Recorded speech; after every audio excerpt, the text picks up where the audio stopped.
मैं जो हूं मुझे रुक नहीं जाना है। एक जगह कहीं बैठ गए, गिर गए तो फिर हम में और धूल में क्या अंतर है? न फैसले ले पाते, न जी भर के जी पाते। तुम तो बाहर निकला करो, क्या पता कोई कुछ दे दे। इतना क्या डर रहे हो? आजमाइए, कोशिश करिए, देखिए, दुनिया को समझिए, आगे बढ़िए हर तरीके से। But this moment I think you deserve this. नमस्ते सर। सर, आपने कहा कि विषयों से हमें चैन मिलेगा या नहीं, इसका कोई प्रमाण है? तो प्रमाण कुछ नहीं। लेकिन विषयों की तरफ भागते समय या उन्हें प्राप्त करते समय बीच बीच में जो सुख हमें मिलते हैं, तो वो प्रमाण ही तो हमें देते हैं ना कि भाई इससे इनसे चैन मिलेगा। वही चाहिए था।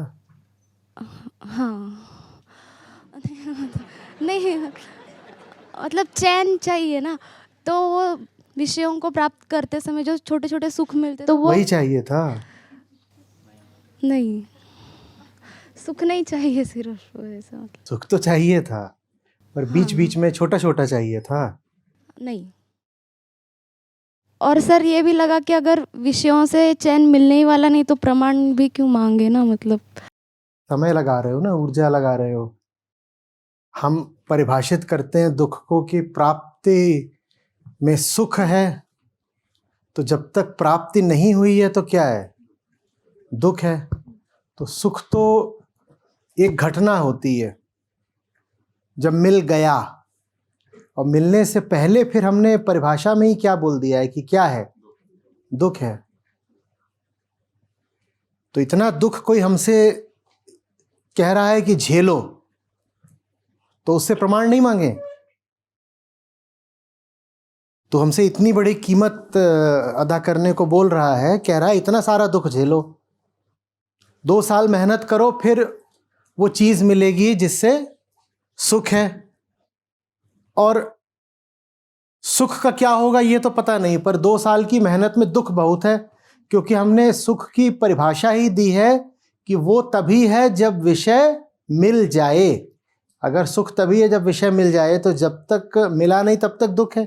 इतना सारा दुख हमसे झेलने को बोल रहे हो, भाई कुछ प्रमाण दे दो कि इतनी कीमत चुकाने पर हमें मिलेगा क्या, या बस अंधे होके तुम्हारी बात मान लें? आपके सवाल के मूल में एक आदत बैठी हुई है। वो आदत जानते हैं क्या है? छोटे में तृप्त हो जाने की। जरा सा मिला और उसमें लगा कि पेट भर गया है। जरा सा मिला और उसमें एकदम खुश हो गए। जैसे कहानी चलती है ना, लोक कथाएं हैं और पंचतंत्र वगैरह में भी पढ़ने को मिलती हैं कि चील का बच्चा था और किसी वजह से वो कौओं के साथ पला बढ़ा, बड़ा हुआ। तो उसने कौओं की तरह ही काँव काँव करना सीख लिया। अब पूरी तरह कर भी ना पाए काँव काँव, कौओं की तरह ही उसने नीची उड़ान भरना सीख लिया, और कौओं की तरह ही उसने गंदगी में चोंच मारना सीख लिया। और ये तब तक चलता रहा जब तक एक चील ने आकर उसको जबरदस्ती उड़ान भरने पर मजबूर नहीं कर दिया।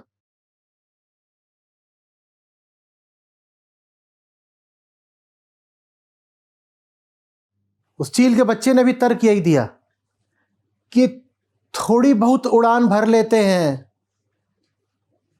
थोड़ा थोड़ा आसमान मिल तो जाता है। समस्या क्या है? समस्या यह है कि आप पैदा नहीं हुए हो नीची उड़ान के लिए, आप पैदा नहीं हुए हो थोड़े आसमान के लिए। यह समस्या है।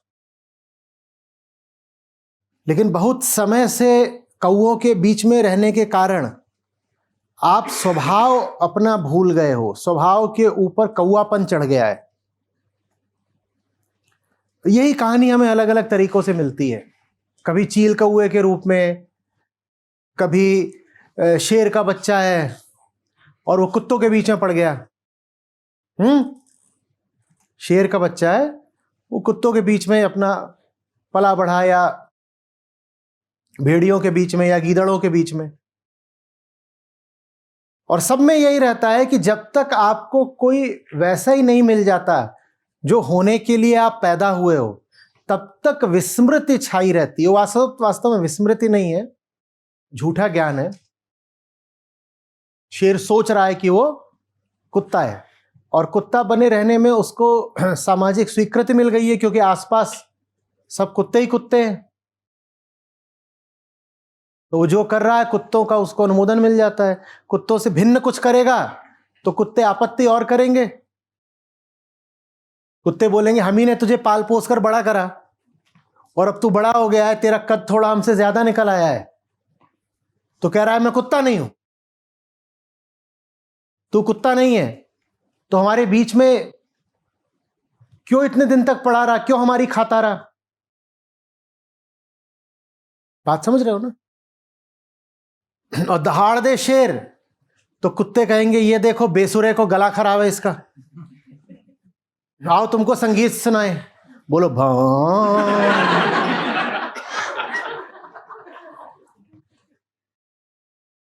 ये रोज हो रहा है हमारे साथ, और हम भी कर रहे हैं अपने बच्चों के साथ।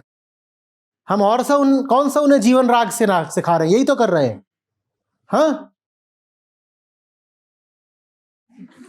तरह तरह से उनको भौंकना सिखा रहे हैं, कुत्ता बना रहे हैं, और क्या कर रहे हैं? और जैसे ही वो अपनी गर्जना सुनाते हैं, दहाड़ कर अपने सिंहत्व का ऐलान करते हैं, हमें बड़ी असुरक्षा हो जाती है। लड़का निकल गया हाथ से,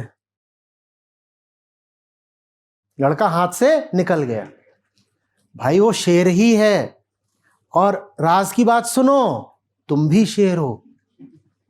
कुत्ता यहां कोई भी नहीं है, पर एक तो तुम झूठ मूठ कुत्ते बने बैठे, और दूसरे कोई धीरे धीरे अब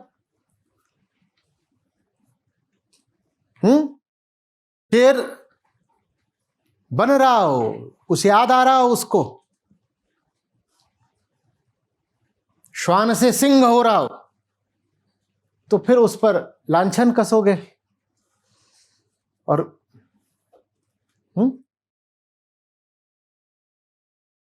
बड़ा अजीब लगता है ना, आदत पड़ जाती है, छोटी चीज की आदत पड़ जाती है। चलिए आपको एक प्रयोग से याद दिलाता हूं, आपको खुद ही सिद्ध हो जाएगा।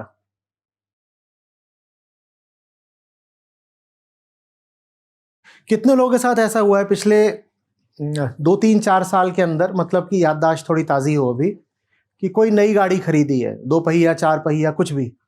कितने लोगों के साथ हुआ है? ठीक है। उससे पहले आप जिस भी वाहन में चलते थे, नई गाड़ी आने के बाद वो पुराना वाला कैसा लगने लगता है? लेकिन जब तक उसमें चल रहे थे तो कैसा लग रहा था कि ठीक ही है, कोई समस्या नहीं, ठीक ही है। समझ में आ रही ना बात? ये हमारे पास एक बड़ी बदकिस्मती की ताकत है, एडजस्टमेंट, एक्लेमेटाइजेशन, अनुकूलन, कंडीशनिंग। जो हमें हालात दे दिए जाते हैं ना, हम उनसे अनुकूलित हो जाते हैं। जो बाहर का हालात होता है वो भीतर का हाल बन जाता है, बाहर का हाल भीतर का हाल बन जाता है, और लगने लगता है सब ठीक ही है। एक तरीके से हम लोग कोल्ड ब्लडेड है। कोल्ड ब्लडेड क्या होता है? जिसके अपने शरीर का तापमान कुछ निश्चित नहीं होता, जो बाहर का तापमान होता है वही उसके भीतर का हो जाता है। हम वैसे होते हैं। इसी से संबंधित आपको और भी उदाहरण कुछ याद आ गए होंगे। आप किसी घर में रहते थे, वो छोटा था, हाँ, और उसमें धूप और हवा वगैरह समुचित नहीं थे। फिर आप दूसरे घर में चले जाते हैं जो बेहतर है। अब उस पुराने घर में आना आपको सुहाता है क्या? पर जब तक उस पुराने घर में थे तो काम चल ही रहा था, और बल्कि कई बार आपने अपने आप को टोका होगा कि हाँ वापस कि नए की जरूरत क्या है, नए की जरूरत क्या है, काम चल तो रहा है, क्या समस्या हो गई? समस्या होनी चाहिए, समस्या होनी चाहिए। जिंदगी में अगर कोई समस्या ही नहीं है तो आप जिंदा कहां हो ये बताओ? फिर तो जो चल रहा है वही ठीक है। फिर तो जिंदगी की जगह अगर मौत चल रही है तो मौत भी ठीक है, फिर आप जिंदा कहां हो? फिर तो मौत भी ठीक है ना।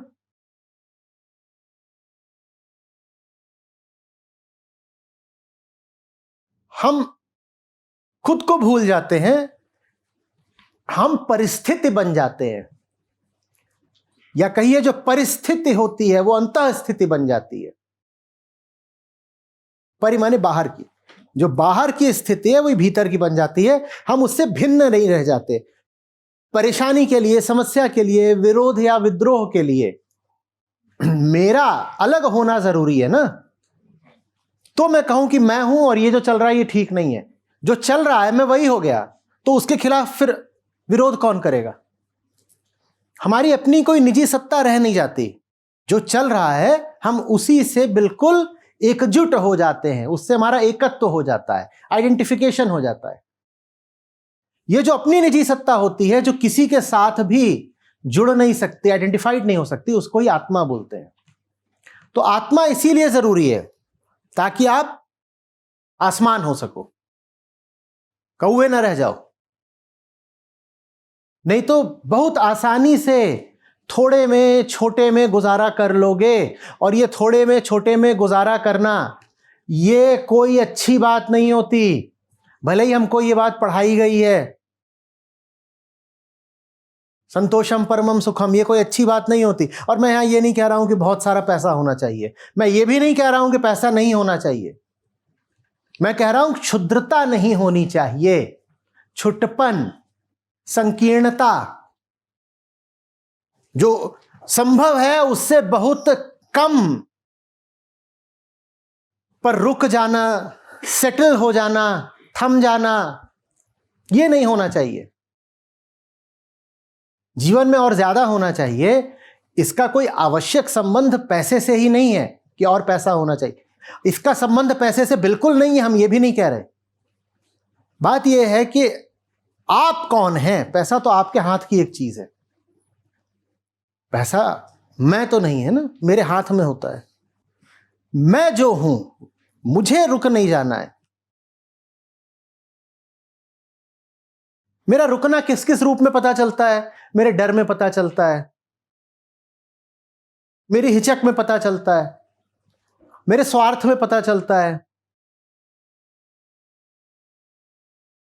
मेरी हर चीज में मेरी क्षुद्रता पता चलती है। वो नहीं होना चाहिए।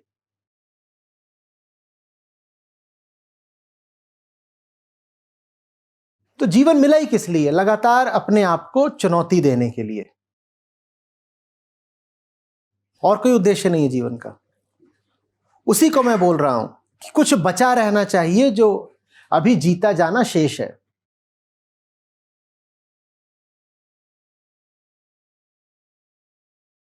एक जगह कहीं बैठ गए, गिर गए, तो फिर हम में और धूल में क्या अंतर है? धूल का भी क्या है, ये सतह है, यहां पर आकर जम जाएगी, जमी हुई है ना, मस्त है। और इस जम जाने को वो क्या बोल देगी? ये मेरा व्यक्तित्व है, मैं तो ऐसी ही हूं। तुम ऐसी ही नहीं हो, तुम जम गई हो, तुम जड़ हो गई हो। मैं तो ऐसी ही हूं, हम तो जम गए, हमारा तो ऐसा ही है। ये जम जाना है, ये उदाहरण के लिए दिखाई देता है नए के विरोध में। जीवन में कुछ नया आ रहा होगा, देखा हम कितना विरोध करते हैं, कितना विरोध करते हैं, बाप रे। जैसे मौत आ रही हो, नए से हमें इतना डर लगता है। और नया माने ये नहीं कि आपको नया इंसान ही बन जाना है। छोटी छोटी चीजों में भी जो नयापन होता है हम उससे पीछे हटते हैं। हम कहते हैं जो चल रहा है चलने दो, जो चल रहा है चलने दो। अच्छा, मैं उदाहरण देता हूं आपको। आप किसी थोड़े ठीक ठाक रेस्टोरेंट में खाना खाने जाते हैं, वो आपको मेन्यू कार्ड देता है आपके टेबल पर, उसमें 6 पन्ने होते हैं। पहले पे लिखा है जापानीज, दूसरे पे लिखा है मैक्सिकन, तीसरे पे लिखा है थाई, चौथे पे लिखा है कॉन्टिनेंटल, पांचवें पे कुछ और लिखा है, छठे पे कुछ और लिखा है, आखिरी पन्ने पे लिखा हुआ इंडियन।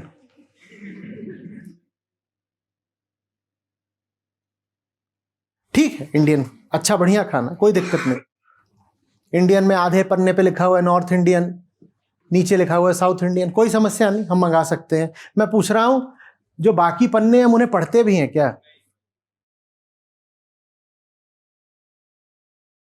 और कोई पढ़ने लग जाए तो हमें लगेगा समय की बर्बादी, हम उसको तुरंत ज्ञान दे देंगे, कहेंगे भाई ये क्या कर रहा है, आखिरी पन्ने पे आ, ये तीसरे पे कहां अटक गया, भूख लगी है और ये इंसाइक्लोपीडिया पढ़ रहा है। समझ में आ रही बात? बहुत साधारण सी बात है।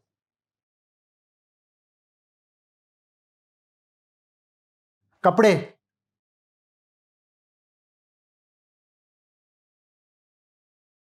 या तो वैसे चलेंगे जैसे हमारे पुरखे पहन रहे थे, या वैसे चलेंगे जैसे आजकल समाज में दूसरे लोग पहन रहे हैं। तो या तो समय के हिसाब से चलेंगे, अतीत के हिसाब से, या समाज के हिसाब से चलेंगे। उससे अलग कुछ सामने आ जाए तो कहेंगे नहीं नहीं, ये वाला सेक्शन हमारा नहीं है, हमारा सेक्शन उधर है। आप जब पैदा हुए थे तो क्या कहीं कुंडली में आपके सेक्शन बनाया गया था जिसमें लिखा गया था कि फलाना कपड़ा पहनोगे तो एलर्जी हो जाएगी? आज समझ रहे हो? आदत, acclimatization, false self, borrowed self, नकली मैं, बर्बाद जीवन।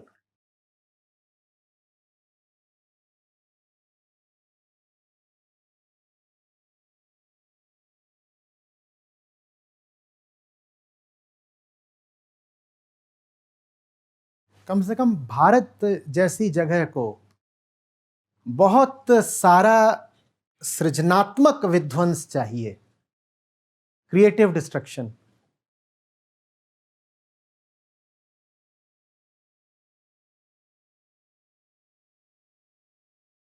आप में से जो लोग पूरब की तरफ गए हो भारत में ही, माने लखनऊ से पूरब की तरफ निकल जाइए, चाहे उत्तर प्रदेश, फिर चाहे बिहार, बंगाल, असम, कुछ भी।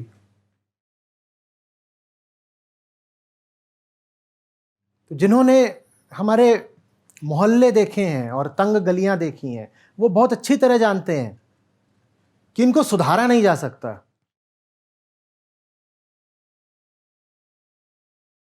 इनको बस नया बनाया जा सकता है, इनको दोबारा बनाया जा सकता है। वो पुराना भारत है। किसी पूरब के शहर की तंग गलियां देखी हैं? ठसाठस आबादी से भरे हुए शहर की देखी हैं? बताओ उसको सुधारोगे कैसे? और वहां बिजली के तार देखे हैं? और गलियां ऐसी होती हैं कई बार कि सामने से अगर कोई सांड आ रहा हो तो बस आप यही उम्मीद कर सकते हो कि वो फंस जाए। इधर दीवार है, इधर दीवार है।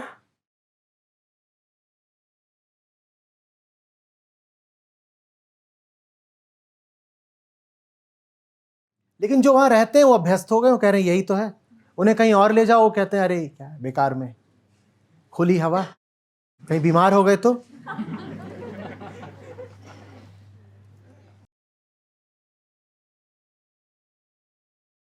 समझ रहे बात को? जैसे हम भीतर से हैं वैसे ही हमारा संसार हो जाता है।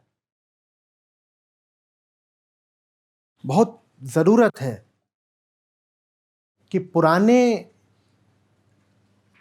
ईंट पत्थर का इस्तेमाल नई इमारतों के लिए किया जाए। समझ रहे हो बात को आप? जो जैसा चल रहा है वैसे ही चलेगा तो बस वो सर पे गिरेगा। हर बरसात खबरें आती हैं कि ढह गया। उसको पहले ही ढहा देना चाहिए था ना, तो सर पे नहीं ढहता।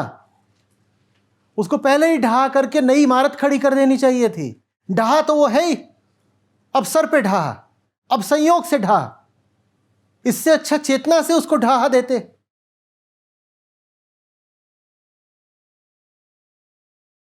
समझ रहे हो बात को? हम यहां पर बातचीत के लिए नहीं इकट्ठा होते हैं, सिर्फ जीवन को बदलना होगा। और जीवन का बदलाव कोई एब्स्ट्रैक्ट बात नहीं होती है। जीवन का बदलाव वो हमारे दैनिक क्रियाकलापों में दिखाई देना चाहिए। आप क्या पढ़ रहे हो, क्या खा रहे हो, कैसी आपकी वाणी है, कैसे आपके निर्णय हैं, देह, घर, समाज, मोहल्ला, ये सब बदलने चाहिए।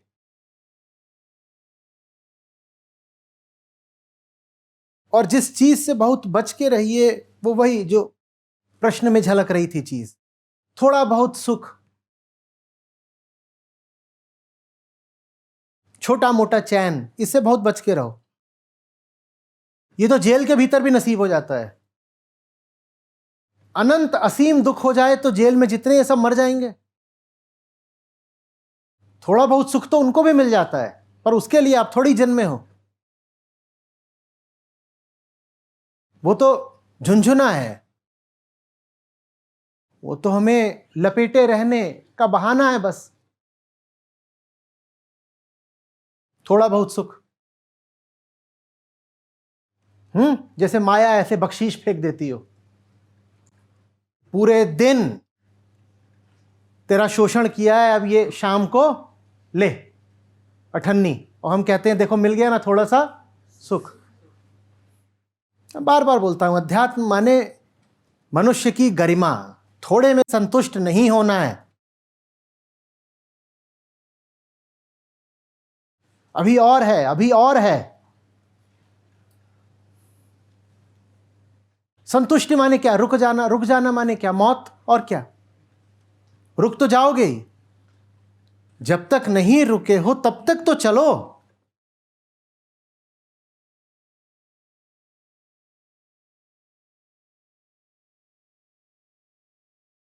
न फैसले ले पाते, न जी भर के जी पाते।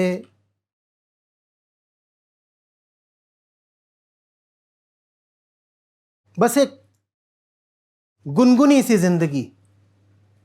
ये भी नहीं कि जमी जाओ, जमे भी नहीं और भाप भी नहीं हुए। न ठंडक है न उबाल है।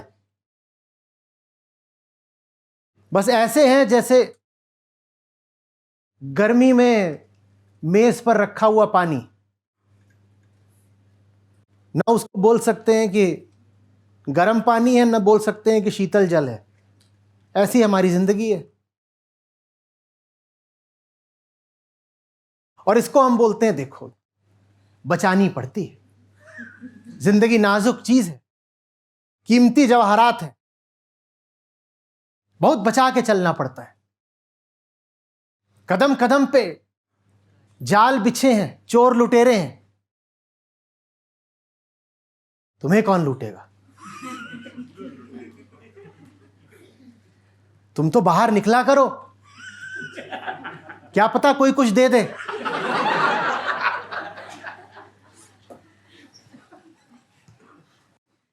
पर जितने ऐसे होते हैं कि निकले तो उनको देख के लोगों का पुण्य करने का मन हो जाए, उनको सबसे ज्यादा डर होता है कि नहीं, जरूर ठगने आया है,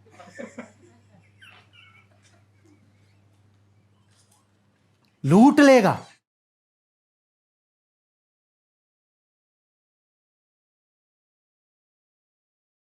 कुछ नया मत आजमाना, बड़ा नुकसान हो जाएगा। हमारा क्या नुकसान होगा?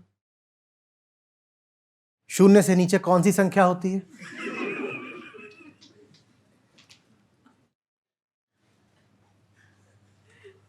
हैं?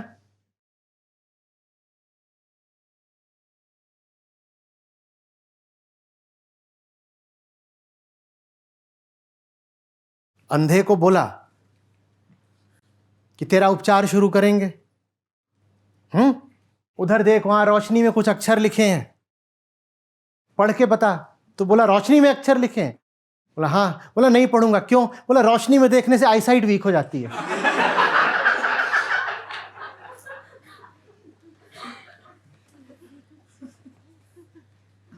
ये तो हमारा हाल है।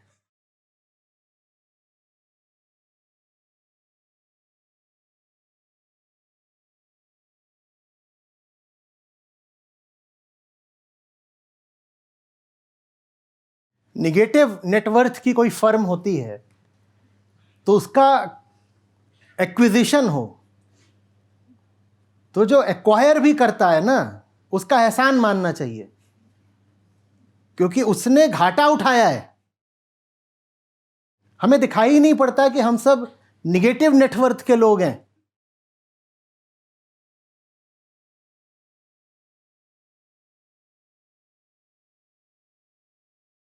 समझ में आ रही है बात?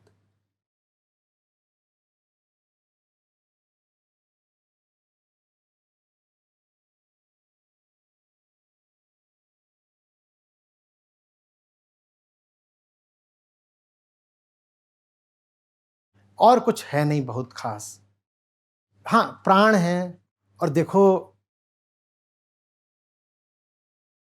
प्राण जरा जिद्दी चीज होते हैं, इतनी आसानी से कोई नहीं मर जाता। तो इतना नहीं डरना चाहिए कि हाय कहीं जान ना निकल जाए। इतनी आसानी से जान नहीं निकल जाती।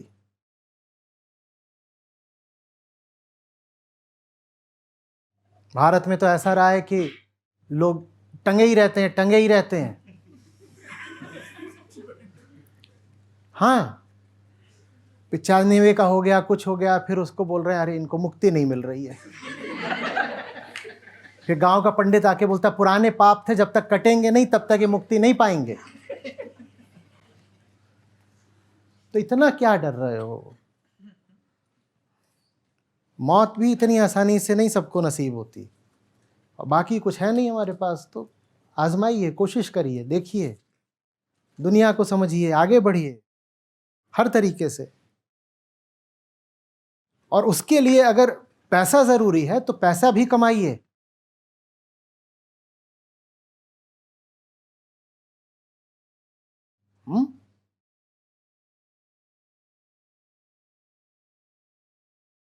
आधी अधूरी हारी हुई जिंदगियां अगर हम जी रहे हैं तो फिर तो हम ग्रंथों के भी बड़े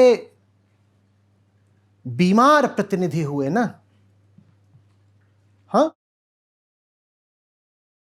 नहीं? आप बोलो आप गीता पढ़ते हो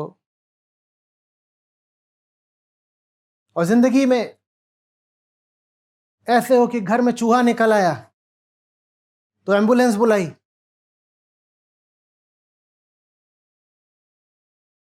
ट्रॉमा हो गया था।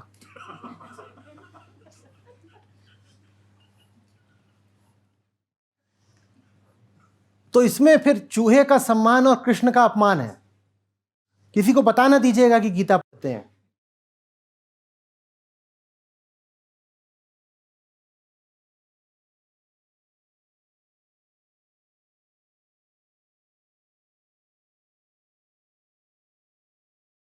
और लोग अगर हटे हैं विजडम लिटरेचर से, जो ऊंची से ऊंची बात उपलब्ध रही है उससे पीछे हटे हैं, तो उसकी वजह यही है कि उन्होंने देखा कि जो लोग इनको दिन रात पढ़ने का दावा करते थे वो कैसे हैं।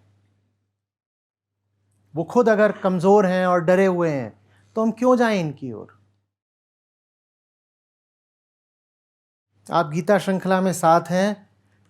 आपका जीवन ऐसा होना चाहिए कि आपको अपने ऊपर नाज रहे।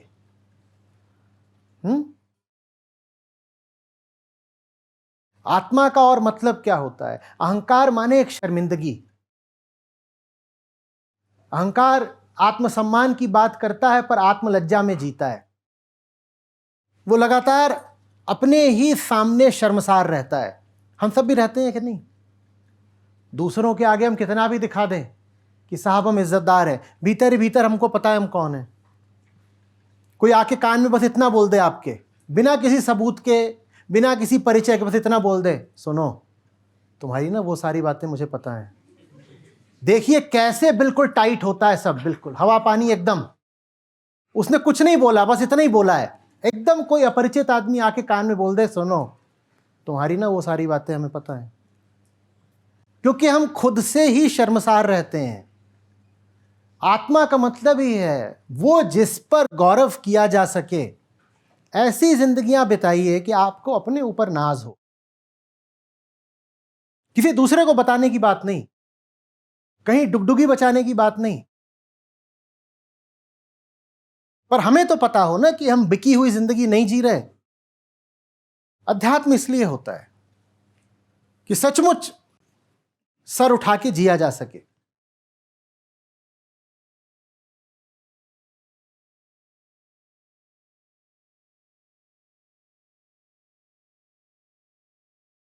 थोड़ा थोड़ा, छोटा छोटा,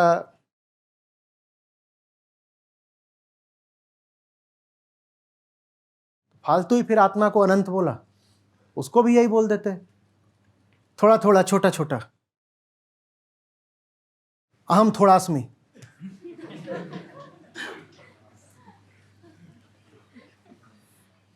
बोलो कैसा लग रहा है? अहम छोटास्मि, अहम गढ़ास्मि। कैसा लग रहा है?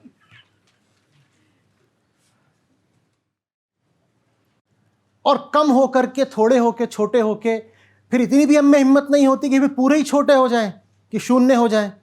उतनी भी हिम्मत नहीं है। इत्तू सा, ये इत्तू सा जो है ना, ये बड़ी समस्या है।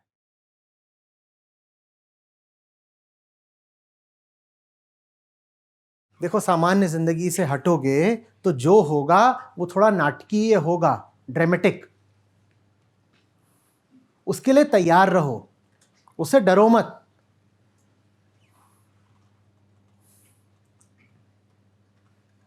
ये मत कहो कि अरे मेरी लाइफ बड़ी एबनॉर्मल हो गई है। उसे एबनॉर्मल नहीं बोलते, उसे ड्रामेटिक बोलते हैं। और अगर सही अर्थों में ड्रामेटिक है तो फिर उसको हीरोइक बोलते हैं।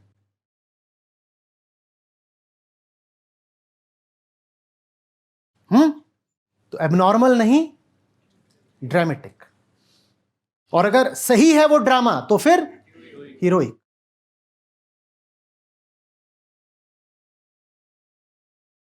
हमारे भीतर जो हीरो, जो नायक छुपा हुआ है, उसको जगाना ही कृष्णों का काम है। वो इसलिए थोड़ी होते हैं कि आप उनके सामने सर झुकाएं। वो इसलिए होते हैं ताकि आप ऐसे हो जाएं कि अपने ही सामने सर झुकाने का जी हो जाए, अपना ही नाम लेके कहें वाह बेटा। बहुत कम मौके आते हैं जब हम तेरी इज्जत कर पाते हैं, but this moment I think you deserve this. मन नहीं करता ना अपने आप को सैल्यूट करने का? अवधूत गीता में एक के बाद एक श्लोक हैं जहां यही कहा जा रहा है, और मैं किसको नमन करूं, मैं स्वयं को ही नमन करता हूं।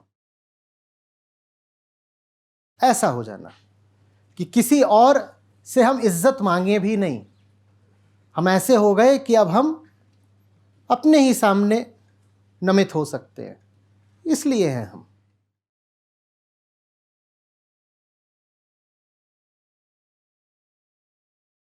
सब कुछ बचा बचा के एक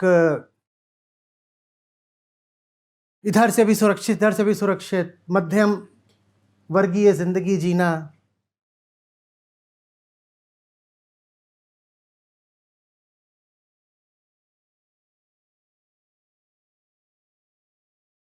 ये खेल ठीक नहीं है। हम्म।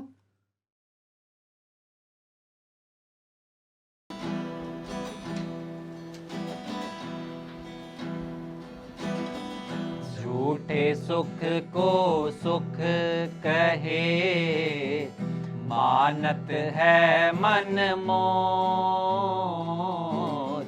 झूठे सुख को सुख कहे, मानत है मन मोर। जगत छबे ना काल का, कुछ मुख में कुछ गोद रे साधो, कुछ मुख में कुछ गोद। झूठे सुख को सुख कहे, मानत है मन मोर। झूठे सुख को सुख कहे, मानत है मन मोद। जगत छबे ना काल का, कुछ मुख में कुछ गोद रे साधो, कुछ मुख में कुछ गोद। सुख के संगी सवार थी, दुख में रहते दूर। सुख के संगी सवार थी, दुख में रहते दूर। कहे कबीर परमारथी, दुख सुख सदा हुजूर रे साधो, दुख सुख सदा हुजूर। सुख के संगी सवार थी, दुख में रहते दूर।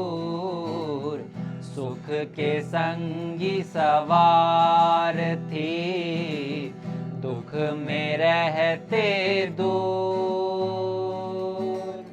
कहे कबीर परमारथी,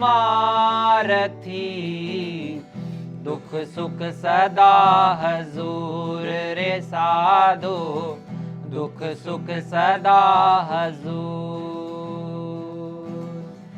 झूठा सब संसार है, को ना अपना मीत।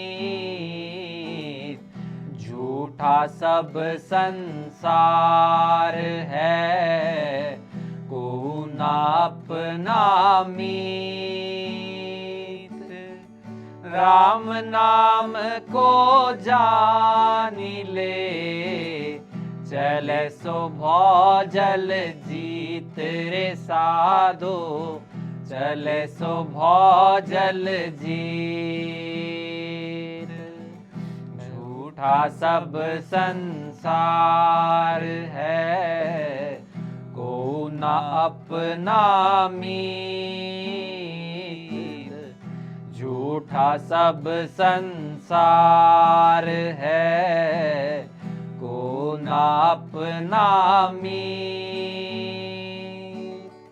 राम नाम को जानी ले, चले सो भौजल जीत रे साधो, चले सो भौजल जीत।